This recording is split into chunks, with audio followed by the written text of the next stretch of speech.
Alors ce matin, je vous propose qu'on s'intéresse à l'un des plus gros scandales de l'Ancien Testament, qui nous est relaté donc dans le livre d'Osée. Et avant de lire le texte, je voudrais qu'on se figure un petit peu le contexte de ce qu'on va lire. Et donc concrètement, on a affaire donc à Osée, qui est un prophète de l'Ancien Testament. Il est prophète dans le royaume du Nord d'Israël, environ 200 ans après que le royaume d'Israël se soit séparé du royaume de Juda, qui lui se trouve au sud. Voilà, donc il est appelé à parler au nom de Dieu, sous le règne de l'un des pires rois d'Israël, qui s'appelle Jéroboam II. Et à cette époque, la nation d'Israël sombrait complètement dans le péché. Il s'était perverti en adorant d'autres dieux que l'Éternel. Et souvent, quand Israël sombrait dans le péché, Dieu suscitait un prophète pour parler à son peuple, l'appeler à la repentance. Et il prévenait que s'il ne se repentait pas, il y aurait un jugement. Et donc pour le royaume du Nord, le jugement va tomber en 722 avec donc la Syrie qui va venir complètement décimer Israël et le peuple d'Israël qui partira en exil.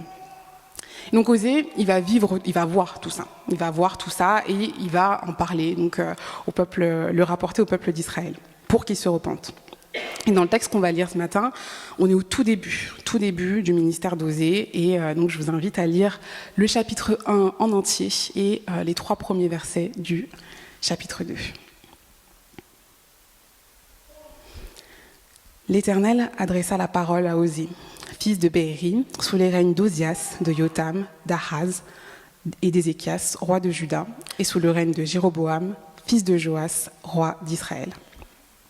Première partie des paroles que l'Éternel prononça par Osée. L'Éternel dit à Osée, « Va, prends une femme qui se livre à la prostitution et des enfants nés de la prostitution, car le pays se vautre dans la prostitution en se détournant de l'Éternel. » Alors Osée alla prendre Gomer de Diblaïm. Elle devint enceinte et lui donna un fils. L'Éternel lui dit, « Appelle-le Jizréel, car d'ici peu de temps, je ferai rendre compte à la dynastie de Jéhu des meurtres commis à Jizréel, et je mettrai fin à la royauté d'Israël. En ce jour-là, je briserai l'arc d'Israël dans la vallée de Jizréel. » Gomer fut de nouveau enceinte et mit au monde une fille. L'Éternel dit à Osée, « Appelle-la Lo-Ruhama, la non-aimée, car, à l'avenir, je ne manifesterai plus d'amour à la communauté d'Israël et je ne lui accorderai plus mon pardon. Cependant, je manifesterai de l'amour à la communauté de Juda, et moi, l'Éternel son Dieu, je la sauverai. Je la sauverai moi-même, et non pas par l'arc, par l'épée ou la guerre, par les chevaux et les équipages de chars. » Après avoir sevré Lo-Ruhama, Gomer fut enceinte, et elle donna naissance à un fils. L'Éternel dit à Osée, « Appelle-le Lo-Ami, pas mon peuple, car vous n'êtes pas mon peuple, et moi, je ne suis rien pour vous. » Mais un jour, les Israélites seront nombreux, comme les grains de sable sur le bord de la mer, que nul ne peut compter ni mesurer. Et, au lieu même où on leur avait dit « Vous n'êtes pas mon peuple », on leur dira « Vous êtes les enfants du Dieu vivant. » Alors les Judéens et les Israélites du royaume du Nord seront unis et ils se choisiront un chef unique. Ils sortiront du pays de l'exil, car il sera très grand le jour de Jizréel. Vous direz à vos sœurs qui seront appelées mon peuple et vous direz à vos frères qui seront appelés mon peuple et à vos sœurs les bien-aimés. Amen. Alors, je ne sais pas quel effet a produit ce texte chez vous la première fois que vous l'avez lu. Pour ma part, j'étais vraiment en mode qu'est-ce que c'est que cette histoire ? Je l'ai lu une première fois, puis je l'ai relu, et j'avais pas du tout compris en fait ce qui se jouait, et je trouvais le texte très troublant en fait, voilà, par bien des aspects. Et le premier, c'était que ce mariage, donc entre le prophète et une prostituée, c'était un ordre de Dieu. Voilà, c'est Dieu qui a demandé à Osée d'aller prendre une prostituée pour femme. Parce que moi, je me disais à la limite qu'un prophète décide par lui-même d'épouser une prostituée. Bon, c'est bizarre, mais on l'aurait peut-être un peu mieux compris. Mais là, non, c'est Dieu qui dit à Osée, va prendre une femme qui se livre à la prostitution. Et ce qui me choque d'autant plus, c'est que c'est la première chose que Dieu demande à Osée. Je vous l'ai dit en introduction, on est au tout début de son ministère, c'est les premières paroles que Dieu va dire à Osée. Et donc, on sait, quand on lit les prophètes, que Dieu, souvent, il demande des choses très difficiles à ses prophètes. Mais là, en fait, c'est même pas juste un acte pénible qu'Osée va devoir accomplir. Il va complètement, on va le voir, incarner le message qu'il va délivrer au peuple d'Israël. Et donc voilà, je vous laisse vraiment imaginer le truc et rentrer un peu dans ce que vivait Osée. Donc essayez de vous figurer que vous commencez un nouveau travail, un travail qui est connu pour pas être simple, hein, clairement, être prophète en Israël, c'était pas simple. Et donc la première chose que votre boss vous demande concrètement, c'est d'accomplir un acte plus que pénible. Donc typiquement, imaginez aujourd'hui un frère qui épouse une prostituée. Je ne sais pas si on est choqué face à ça, je pense. Et je pense qu'à ce moment-là, on a un regard très plein de jugement, vous voyez, sur cet acte-là. Et on est très mal à l'aise aussi face à ça, face à ce frère qui décide d'épouser une prostituée. Et finalement, à l'époque d'Osée, c'était même pire, voilà, et de surcroît pour un prophète. Donc, il est prophète. Sa mission, c'est de parler au nom de Dieu. Il commence son ministère et il épouse une prostituée. Voilà le contexte dans lequel on est. Et on n'a aucun détail sur comment Osée a vécu cet ordre de Dieu. On ne parle pas de comment est-ce qu'il a reçu ce mandat. Le texte, il nous dit simplement, il alla prendre Gomère pour épouse. Et le texte donc nous laisse avec notre choc et, personnellement pour moi, plein de questionnements en fait. Mais ce scandale donc, d'un prophète qui épouse une prostituée, bien qu'il soit troublant, il a, je pense, beaucoup de choses à nous apprendre. Et c'est ce que je voudrais partager avec vous ce matin. Donc premièrement, pour moi, il nous montre la réalité du péché d'Israël et du coup de notre péché à nous. Parce que Osée prend une femme prostituée et ça veut dire, dans cette image de la femme prostituée, ça veut dire une femme qui est tenue en piètre estime, voilà, qui est vraiment mise de côté dans la société, qui provoque la honte en fait à celui à qui elle est associée. Voilà, en l'épousant en fait, il prend tout ça. Il la prend tout entière avec son passé, ce qu'elle représente, voilà, le jugement qui va tomber sur lui, son déshonneur, voilà. Et malgré tout ça, il le fait et il va fonder une famille avec elle. Concrètement, depuis le mont Sinaï, le peuple de Dieu, il vit une alliance, il s'est engagé dans une alliance avec Dieu. Et donc cette relation régie par une alliance donc ressemble à l'alliance qu'il y a entre un époux et sa femme. Et au final, c'est de ce symbole-là que Osée va servir pour, quelque part, nous dire quelque chose de l'état de la relation entre Dieu et son peuple.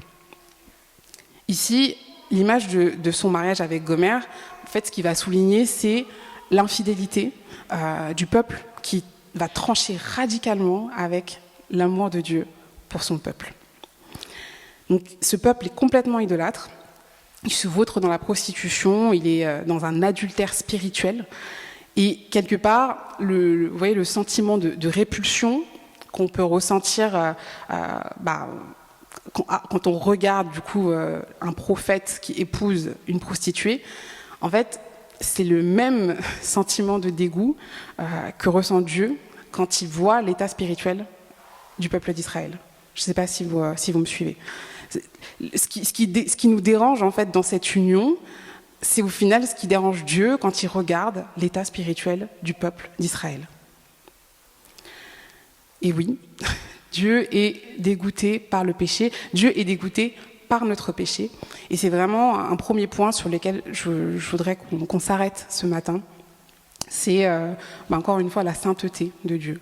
La sainteté de Dieu qui est vraiment la quintessence de la perfection morale, de la pureté absolue, une pureté qu'on a du mal à saisir, qu'on ne saisira jamais parfaitement. Et en fait, c'est cette sainteté parfaite qui fait que Dieu déteste profondément le péché.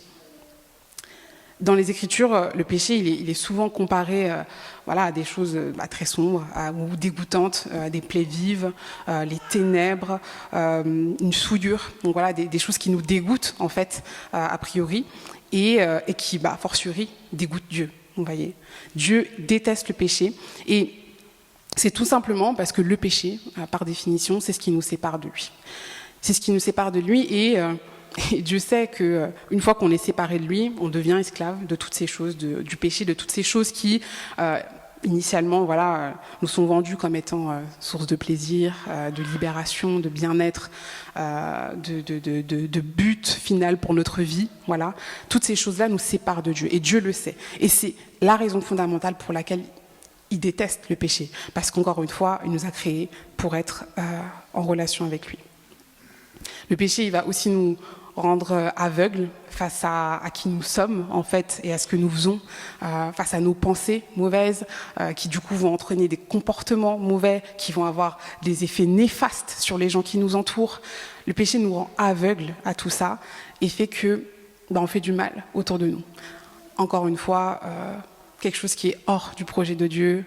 Il nous veut en relation avec lui parce qu'il a à cœur de semer en nous ce qui va nous permettre de faire du bien autour de nous. Et le péché, c'est vraiment un élément sournois de nos vies. Au cours de ma vie chrétienne, j'ai eu l'occasion d'y réfléchir, parce que je suis pécheresse. Voilà. Et c'est difficile de prendre conscience de son péché. Ça nous met mal à l'aise, en particulier quand on chemine avec Dieu. On a envie d'être parfait, selon notre vision de ce que devrait être Dieu.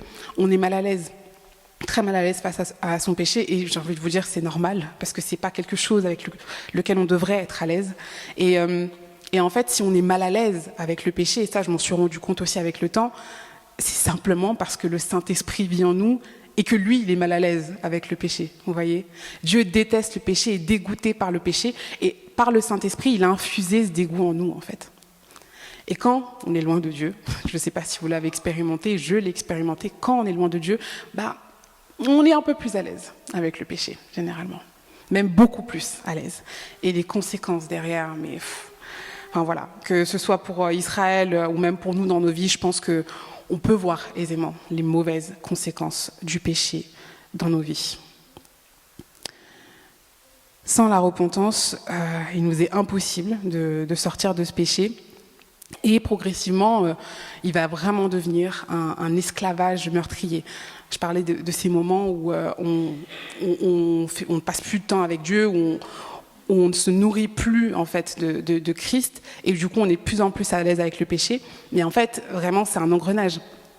Plus on rentre là-dedans, et plus en fait on est esclave de cette situation, et moins c'est facile d'en sortir, clairement.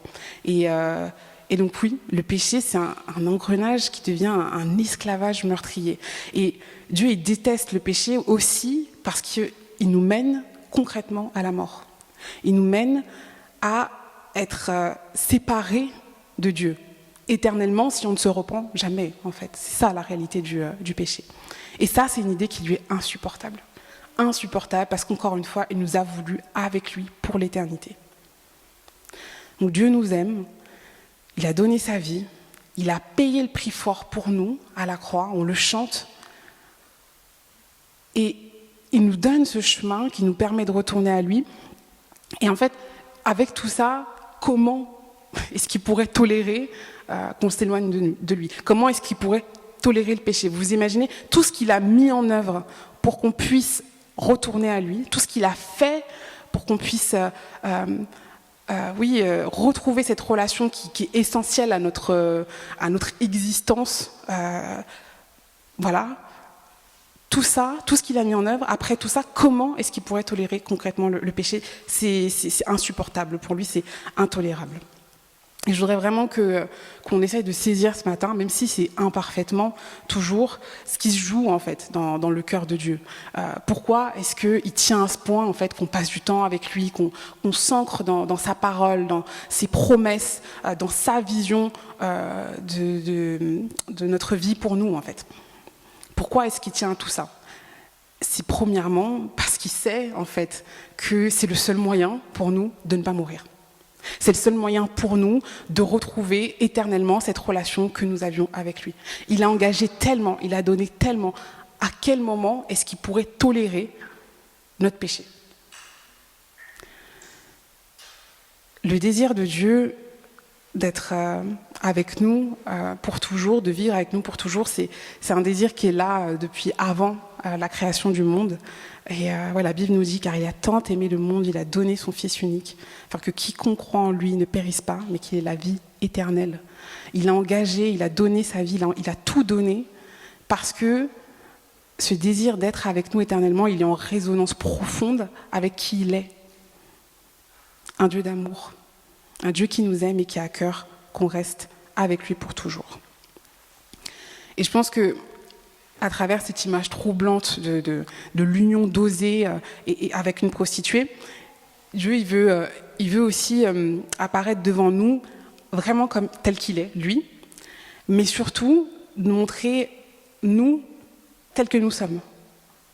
Il veut qu'on comprenne en fait qu'il y a un vrai fossé en fait entre le Dieu d'amour qu'il est et les êtres humains pécheurs, souillés que nous sommes sans lui en fait. Il veut nous faire voir la réalité en face. Encore une fois, ayez en tête cette image, ce dégoût qu'on peut avoir face à cette union. Il veut qu'on prenne conscience de quelque chose par rapport à qui nous sommes sans lui. Le livre, il ne s'attarde pas vraiment sur le péché de Gomère, mais plutôt sur l'engagement d'Osée, donc le livre d'Osée. Et Osée, oui, il a épousé Gomère, qui vendait son corps en tant que prostituée. Et Dieu, quelque part, lui, il nous a aimés alors que nous vendons nos âmes, en fait. Vous voyez un petit peu l'image. Et la deuxième chose que nous montre ce scandale, c'est aussi que le péché, il a des conséquences. Et j'en ai parlé un petit peu avant. Et surtout qu'il appelle un jugement. Dieu est un Dieu juste. Donc le péché entraîne forcément un jugement. Dans le texte, je disais en introduction, le peuple il se vautre dans la prostitution. Et les conséquences de cette prostitution vont être représentées par les enfants qui sont issus de l'union entre Gomère et Osée. Pour chaque enfant, on voit qu'en fait, il y a un jugement qui est annoncé sur le peuple d'Israël. Premier jugement avec Israël, l'extermination de la dynastie de Jéhu. Deuxième jugement avec Lo-Ruhamah, la non-aimée. Dieu retire son amour au peuple. C'est d'une violence extrême. Troisième jugement, encore plus violent, avec Lo-Ami, pas mon peuple. Il y a une rupture carrément là de l'alliance que Dieu avait fait initialement avec son peuple. Et c'est super violent. Je ne sais pas si vous saisissez la violence des propos de Dieu. Appelle-la Lo-Ruhamah, la non-aimée. Lo-Ami, vous n'êtes pas mon peuple et je ne suis pas votre Dieu. Il y a un rejet, mais c'est super violent. Moi, quand je lis ça, en fait, je vois à quel point Dieu sanctionne sévèrement le péché de son peuple. Et en fait, je pense au fait que cette grande sévérité-là, c'est ce qui nous amène à Christ, en fait. Parce que, à cause de notre péché à nous, Dieu devait nous dire « Vous n'êtes pas mon peuple et je ne suis pas votre Dieu ». C'est ça, en fait, qu'on aurait dû se prendre dans la face initialement, en fait. « Vous n'êtes pas mon peuple, je ne suis pas votre Dieu, vous m'avez rejeté, vous avez sombré dans la prostitution en vendant votre âme dans tout un tas de choses qui n'ont rien à voir avec moi. » Il aurait dû nous rejeter comme ça, en fait. Mais il y a eu Christ.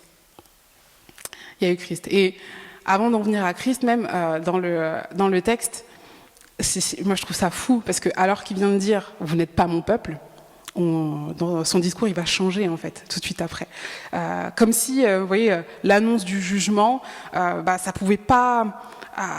Il pouvait pas attendre pour annoncer la grâce. Vous voyez, il y a quelque chose de très très précipité parce que voilà, à la fin du chapitre 1, voilà, il a fini d'annoncer le jugement et après, début du chapitre 2, mais un jour, les Israélites seront nombreux comme les grains de sable sur le bord de la mer que nul ne peut compter ni mesurer. Et lui-même, on avait dit, vous n'êtes pas mon peuple, on leur dira, vous êtes les enfants du Dieu vivant. Ça arrive tout de suite après l'annonce du jugement. Dieu, c'est comme s'il faisait volte-face. Vous vous rendez compte, on sent sa colère quand il condamne le peuple d'Israël. Mais tout de suite après, la grâce. Je trouve ça incroyable.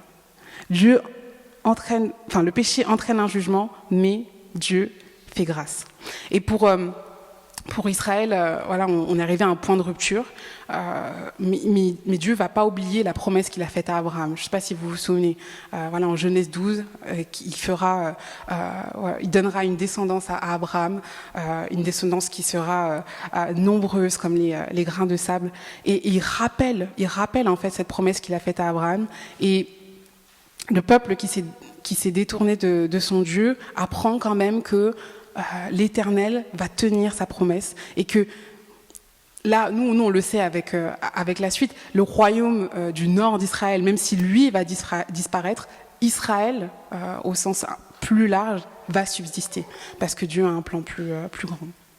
Et dans notre perspective, la colère de Dieu, elle est tombée sur Christ. C'est ce que je disais. On devait subir cette colère-là, mais c'est ce qui nous a amenés à Christ. Christ à la croix, il a pris la colère de Dieu pour nous. Et par son œuvre, aujourd'hui, nous pouvons retrouver une relation avec Dieu. Et dans le Nouveau Testament, en fait, les auteurs du Nouveau Testament, ils vont reprendre cette logique, voilà, qui est présente dans le livre d'Osée et vraiment la pousser jusqu'au bout en montrant que la promesse de Dieu, elle est pour tout le monde, pour les nations, comme disent les textes, pour nous, en fait, les non-juifs. C'était une promesse donnée à Israël, mais en fait, elle est étendue au plus grand nombre. On est au bénéfice de cette bénédiction. Donc oui, Dieu ne peut pas annoncer le jugement sans annoncer aussitôt qu'il y a de l'espoir, en fait, pour ceux qui acceptent de se soumettre à lui. Et c'est ce Dieu-là, en fait, qu'on sert. Et dans la plupart, en fait, dans tout le texte biblique, c'est ce qu'on voit. Dieu annonce le jugement, mais il annonce aussi qu'il suscitera un sauveur, quelqu'un qui viendra nous réconcilier avec lui. Il ne peut pas être que dans le jugement, il annonce également à la grâce. C'est uniquement par lui qu'on peut échapper au jugement qu'entraîne le péché. Et, frères et sœurs, après qu'on ait vu en fait le drame du péché et tout ce que ça peut entraîner de mauvais, vraiment, j'espère qu'on se réjouit de cette bonne nouvelle, en conscience en fait de ce que ça veut dire. Et j'espère qu'on est encouragés ce matin encore en être les représentants vivants, voilà, et par extension les messagers en fait dans ce monde clairement. Et je voudrais qu'on termine voilà, en s'attardant un petit moment sur l'alliance de Dieu. Cette alliance qu'il a faite avec les Israélites et sur ce qu'elle peut nous enseigner sur la notion d'engagement. Quand on regarde le récit biblique, on voit que cette alliance entre Dieu et son peuple, c'est une alliance qui a traversé toutes les épreuves. Et quand je parle d'épreuves, je parle surtout du mauvais comportement d'Israël qui a enfreint les termes de cette alliance à de multiples occasions. Mais elle a tenu. Elle a tenu parce que Dieu ne l'a jamais rompue, parce qu'il était lui-même le garant de cette alliance. Et pour moi, c'est là où on voit qu'il y a vraiment quelque chose de divin dans cette alliance, dans cet engagement, parce que nous, personnellement, combien d'engagements avons-nous rompus dans nos relations ? Injustement, je préciserai. Combien de fois on s'est désengagé dans une épreuve pour les mauvaises raisons ?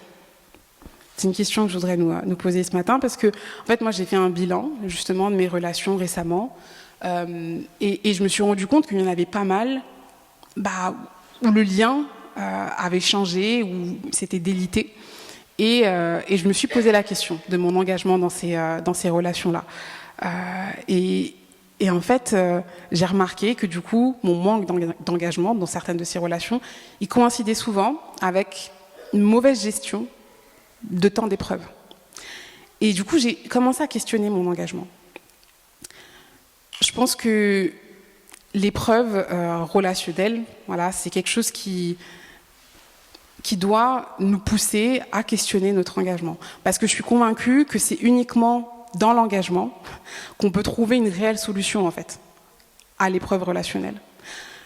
Initialement, quand on s'engage avec quelqu'un dans une relation, que ce soit amicale, amoureuse ou autre, on décide de s'engager. Et pourquoi est-ce qu'on s'engage ? Quand l'épreuve arrive, selon notre engagement, notre décision va forcément changer. Et oui, je trouve ça intéressant de nous demander, pour plein de domaines de notre vie, qu'est-ce qui motive vraiment notre engagement ? Est-ce que ça va être les forces qui sont liées à l'affection, vous savez, donc le plaisir, le confort qu'on a avec cette personne, ou même des fois l'attirance ? Est-ce que ça va être plutôt une force qui est liée au comportement, parce qu'on est des personnes qui sont persévérantes, voilà, on veut aller jusqu'au bout de cette relation, donc en fait on y revient. Est-ce que ça va plutôt être une force liée à notre cerveau, une force cognitive, où on est capable de se dire que on est capable de comprendre et d'accepter que l'engagement concrètement c'est quelque chose qui est difficile et que pour pouvoir bénéficier de tout ce qui est bon dans un engagement, il faut qu'on aille au bout, vous voyez, mais on le théorise en fait. Est-ce que c'est ça qui motive nos engagements ? Quelle force nous motive réellement quand on s'engage ? Qu'est-ce qui nous motive dans notre travail ? Qu'est-ce qui nous motive dans notre engagement dans l'Église, dans les services auxquels on s'engage justement, dans nos relations avec les autres, dans nos relations avec Dieu, dans notre relation avec Dieu ? Qu'est-ce qui motive notre engagement ? Je nous invite vraiment à faire un bilan sur nos motivations, à être conscients en fait, pour nous-mêmes, de ce qui nous pousse à nous engager. Parce que si on reconsidère ce qui motive l'engagement de Dieu, dans le contexte d'Osée, on a vu que c'est sa fidélité à la promesse qu'il a faite à Abraham. Et au final, cette fidélité, c'est l'un des nombreux témoignages de son amour. Donc ce qui motive la fidélité, l'engagement de Dieu, c'est son amour, c'est ce qu'il est en fait. Et le livre d'Osée, il nous montre que Dieu, par amour pour son peuple, pour un peuple qu'il a rejeté, il va continuer à le poursuivre, comme un époux poursuivrait sa femme qu'il aime, vous voyez. C'est ça en fait, tout le livre d'Osée, c'est cette image-là. Et nous, il nous a prouvé son amour, car alors que nous étions pécheurs, il a donné sa vie pour nous. Christ est mort pour nous.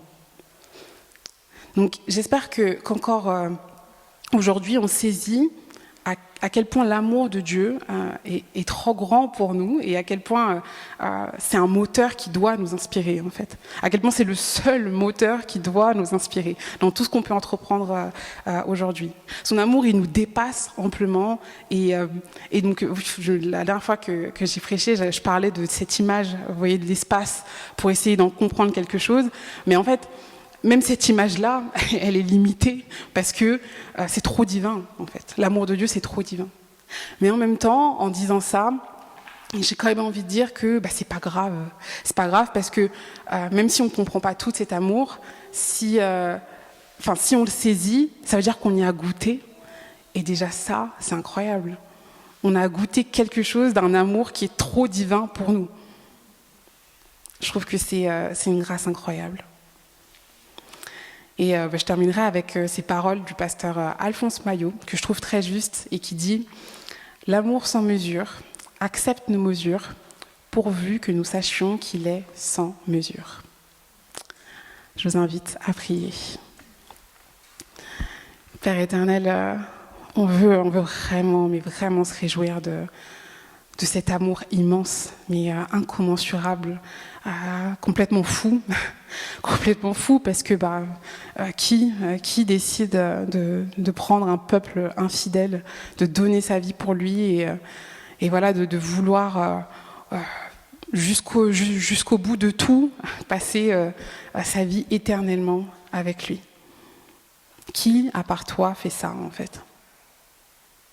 On veut vraiment ce matin te rendre grâce et gloire pour le Dieu absolument qui nous déplie, hein, ce Dieu incommensurablement grand, qui nous met, en fait, qui nous montre à quel point on est à une place si petite. Je cherche des mots pour définir à quel point il y a un fossé entre toi et nous, mais c'est indescriptible en fait. C'est indescriptible et on veut avoir conscience de notre petitesse ce matin. On veut avoir conscience de à quel point on n'est rien, à quel point tu dépasses tout ce que nous sommes, tout ce que nous pourrions être, tout ce que nous voudrions être. Tu dépasses toute chose. Et toi, ce Dieu qui nous dépasse, tu nous considères. Tu nous considères, tu es le Dieu qui crée un matelas de sûreté en dessous de nos vies. Oui, tu es ce Dieu qui nous donne tout, qui nous redonne la vie, qui nous donne une voie pour échapper au péché, Seigneur. Et Père, on veut être pleinement conscient de ça ce matin. Je te prie de semer en nous encore cette réalité, cette nécessité de nous accrocher à toi, cette nécessité de prendre conscience du besoin vital qu'il y a à être avec toi, Seigneur. Que Christ puisse grandir en nous, afin que nous continuions à te représenter justement ici-bas, pour que le plus grand nombre, Seigneur, ait accès à toi et à ton amour. Au nom de Jésus, je te prie. Amen.